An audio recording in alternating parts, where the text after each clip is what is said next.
puluh di TKM. Jadi untuk start HP masih bakal. Salah satu bagian bangunan di Rumah Sakit Dr. Suarsono atau TPT Banjarmasin terbakar Rabu malam. Diketahui ruangan yang dilalap si jago merah ini merupakan ruang bengkel rumah sakit atau tempat yang dipakai petugas untuk kebersihan dan beristirahat. Beruntung api tak sempat menjalar ke ruang lain karena sigapnya relawan pemadam kebakaran.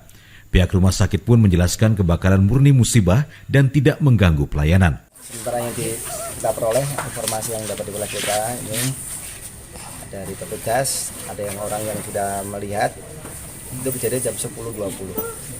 Dan diduga di situ ada api muncul di lorong di belakang kamar mayat, itu tempat istirahat duduknya cleaning service.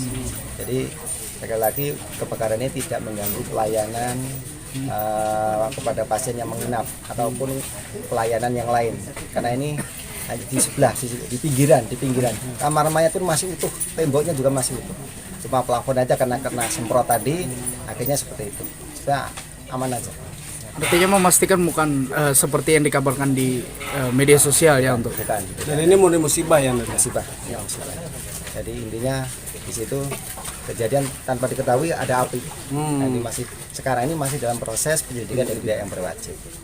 Hingga saat ini garis kepolisian juga telah dipasang pihak berwajib untuk menyelidiki penyebab api berasal. Dari Banjarmasin, Alif Hidayatullah, Kalsel 1net.